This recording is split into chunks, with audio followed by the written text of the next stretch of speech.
और अब आपको बता रहे हैं कि कई तस्वीरें आई हैं और ये तस्वीर रासायनिक हथियारों के डिपो पर हमला सबसे ज्यादा जो इजराइल को खतरा है इन डिपो पर है कि अगर यहां केमिकल वेपन्स रखे हुए हैं तो उसे पूरी तरीके से नष्ट कर देना। और ये तस्वीरें बता रही है और ये धमाके आप जरा देखिए, शोर सुनिए।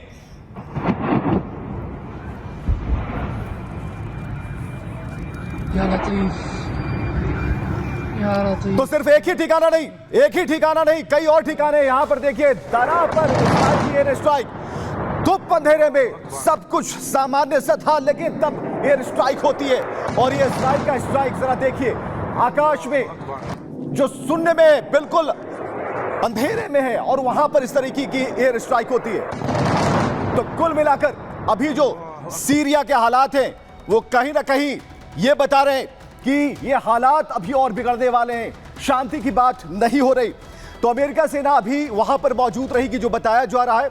और अमेरिका का जो आईएसआई के जो ठिकाने हैं, आईएसआईएस के जो ठिकाने हैं, उन पर लगातार हमला जारी है। इजरायली फोर्स ने हमले तेज कर दिए। आपने देखा कि किस तरीके से एयर स्ट्राइक हो रही है। विद्रोहियों का रूसी बेस पर हमले नहीं करने का भरोसा जताया गया है और यहां पर रूसी सेना या फिर रूस के राष्ट्रपति कुछ भी नहीं कर रहे हैं। तो कुल मिलाकर ये जो हिसाब किताब है वो हम आपको बता रहे हैं कि आखिर ये हो क्या रहा है। लेकिन सबसे बड़ा सवाल है कि नेतन्याहू का मकसद क्या है, तो वो भी हम आपको बताते चलते हैं कि नेतन्याहू का मकसद क्या है और नेतन्याहू चाहते क्या है, क्यों स्ट्राइक पर स्ट्राइक किए जा रहे हैं। जो 75 साल बाद जो मकसद है अब खुलकर सामने आने लगा है। आईडीएफ की जबरदस्त एयर स्ट्राइक, अब तक क्या हुआ, दमिश्क के पास के इलाकों में अटैक होते हैं, विद्रोहियों के कब्जे के बाद हमला होता है, बफर जोन के इलाकों पर कब्जा, तकरीबन 12 किलोमीटर की रेंज, एयर स्ट्राइक होती है धूप अंधेरे में, ग्राउंड ऑपरेशंस हो रहे हैं। पहली बार इतने सालों बाद दमिश्क को निशाना बनाया जाता है। कहां कहां हमला होता है, काफस सूसा, दमिश्क के बाद अल मजेह एयरपोर्ट के बाद माउंट कासियोन, ये वो चिन्हित इलाके हैं जहां पर डर है, भय है कि यहीं से कंट्रोल कुछ हो जाएगा और चीजें बदल सकती हैं। तो उन ठिकानों को चिन्हित किया जा रहा है। दारा, जिसकी तस्वीर हमने आपको दिखाई, जहां पर एयर स्ट्राइक किया गया, उन हथियार डिपो जहां पर शक है कि यहां पर केमिकल वेपन्स हो सकते हैं और पूरी तरीके से तबाह किया गया। केमिकल फैक्ट्री जहां पर है उन जगहों को निशाना बनाया गया। गोलान हाइट्स के पास हमले किए गए।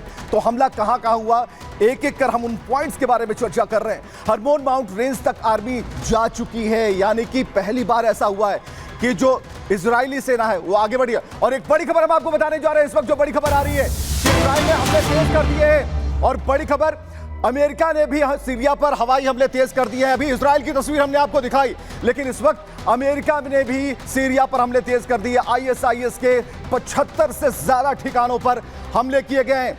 इसके अलावा 100 और चिन्हित जगहों हैं जहां पर हमले किए गए हैं। अमेरिका ने अपने हमले तेज कर दिए हैं और ये तस्वीरें हम आपको बता रहे हैं और किस तरीके से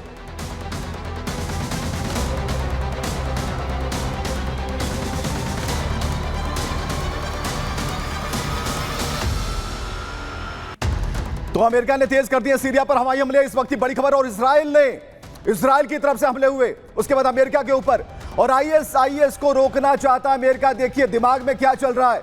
सीरिया की नई सत्ता में आईएसआईएस की भागीदारी यूएस के लिए एक नई बात नहीं है। सीरिया में अमेरिका के करीब 900 सैनिक मौजूद हैं और सीरिया के उत्तर पूर्व में कुर्द फोर्स के साथ यूएस काम कर रहा है। और कैसे ये बातें आगे बढ़ रही है ये हम आपको बता रहे हैं। और लगातार बमबाजी की बातें हो रही हैं और हम आपको बता रहे हैं। और इसके बाद यूएस की तरफ से क्या प्रतिक्रिया आ रही है वो हम आपको बताते हैं कि जो बाइडेन, जो कि शांत इस वक्त नहीं है, जो बाइडेन ने क्या कहा। उन्होंने कहा सीरिया में जोखिम और अनिश्चितता का माहौल, गृह युद्ध खत्म होने तक असद पर बैन लागू, सीरिया में सहयोगियों के साथ मिलकर काम करेगा। असद को ईरान, हिजबुल्ला और रूस ने समर्थन किया है। अमेरिका आईएसआईएस के खिलाफ अपने मिशन के लिए बिल्कुल प्रतिबद्ध है। सीरियाई समूहों के साथ मिलकर स्वतंत्र सीरिया बनाने की कोशिश की जा रही है, जिसमें एक नया संविधान और एक नई सरकार होगी। ये जो बाइडेन ने कहा। तो जो बाइडेन की बातें आपने सुनी और जो बाइडेन ये बताया जा रहा है, इजरायली सुरक्षा कवच को मजबूत करने की जो चाहत है। और बड़ी खबर इस वक्त क्या है ये हम आपको बता रहे हैं, बहुत बड़ी खबर है। और खबर क्या है इसके बारे में, इजरायली सुरक्षा कवच को मजबूत किया जा रहा है, ये बड़ी खबर है। और इजरायल सुरक्षा कवच को मजबूत करने की कोशिश की जा रही है। तो ऑपरेशन को नाम दिया गया है न्यू ईस्ट, और ये एक खाई बनाई गई है, एक गैप बनाया गया है जिसके तहत एक सुरक्षा कवच तैयार किया जा रहा है। और ये तस्वीरें बता रही हैं इजराइल की तरफ से सुरक्षा कवच तैयार करने की वो तस्वीरें। ऑपरेशन को नाम दिया गया न्यू ईस्ट, और ये पिक्चर अभी बाकी, हमने कहा सीरिया में भी पिक्चर बाकी है, तो नई तस्वीर, नई पिक्चर बनाने की जो कोशिश है इजराइल की तरफ से लगातार हो रही है। और देखिए और भी तस्वीरें हम आपको दिखा रहे हैं। यहां पर तस्वीर है गोलान हाइट्स में आईडीएफ के टैंक। ये टैंक यहां पर एक लाइन से आपको खड़े दिख रहे हैं। ये वो दीवार है जिसे किसी समय पार करना बड़ा मुश्किल होता था, लेकिन गोलान हाइट्स में आईडीएफ के टैंक वहां पर मौजूद हैं, और ये टैंक हर उस विपत्ति का सामना करने को तैयार है। तो इस टैंक को जरा गहन तरीके से देखिएगा तो इजराइल के सीरिया पर हवाई हमले जो हो रहे हैं उसकी तस्वीर भी हम आपको दिखाने जा रहे हैं। और वो तस्वीर, और एक बड़ी खबर आ रही है इस वक्त, एक बड़ी खबर हम आपको बता रहे हैं कि हवाई हमले शुरू हो गए हैं, और ये हवाई हमला बहुत ही प्रहार से लैस है। सीरिया पर इजराइल के हवाई हमले लगातार जारी है, और ये तस्वीर हम आपको दिखा रहे हैं सीरिया पर इजराइल के हवाई हमले। दमिश्क में हवाई हमले का दावा किया जा रहा है, तस्वीरें आप देख पा रहे हैं। असद रूस भाग गए हैं, अब आगे क्या होगा वहां की जनता सोच रही है, लेकिन इजराइल के सीरिया पर हवाई हमले कैसे हुए, और कई ऐसी बिल्डिंगों को निशाना बनाया गया जो मुख्यालय के तौर पर वहां से कंट्रोल होते थे, सीरिया को कंट्रोल किया जाता था। और लेकिन कई ऐसी विमानों का, भवनों का भी जिक्र हम कर रहे हैं, इमारतों का जिक्र कर रहे हैं जिसके बारे में भी सूचना आनी बाकी है, और हम आपको बता रहे हैं। और असद ने सरेंडर किया, और जुलानी कमांडर जिसकी जो मंशा है वो साफ तौर पर सामने आई है। किस तरीके से नई हुकूमत, क्या अभी और रक्त बहेगा, लेकिन जो सीरिया पर हमला है वो क्यों हो रहा है? सीरिया से हथियार की सप्लाई ना हो पाए इसलिए हमला हो रहा है। हिजबुल्लाह तक ना पहुंचे सीरिया से हथियार, हमला इसलिए हो रहा है। विद्रोही गुट हिजबुल्लाह को हथियार दे सकते हैं इस डर से हमला हो रहा है। विद्रोहियों के हाथ लग सकते हैं केमिकल वेपन, इसलिए हमला हो रहा है। केमिकल वेपन को तबाह करना मकसद है ताकि आगे इसका इस्तेमाल ना किया जा सके।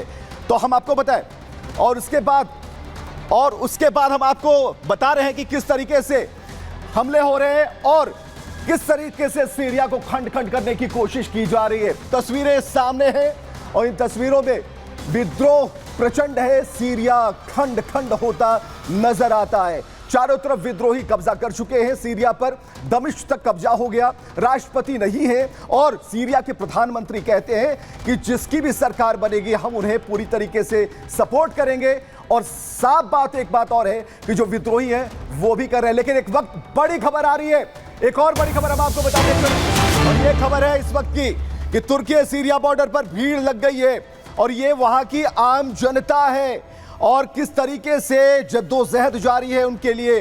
शरणार्थी हैं, तुर्की से सीरिया आ रहे शरणार्थी, जिनकी तस्वीरें भी कुछ देर बाद हम आपको दिखाएंगे। और ये तस्वीर आप जरा देख लीजिए, ये तुर्की सीरिया बॉर्डर पर भीड़ की तस्वीर, कतारबद्ध होकर लोग हैं, लेकिन चारों तरफ से बैरिकेड है। तो कैसे 50 साल सत्ता का 50 घंटे में अंत हुआ, लोग परेशान हुए, तुर्की सीरिया बॉर्डर पर भीड़ लग गई, जान बचाने के लिए अपने परिवार के साथ लोग अभी भी वहां पर मुस्तैद हैं।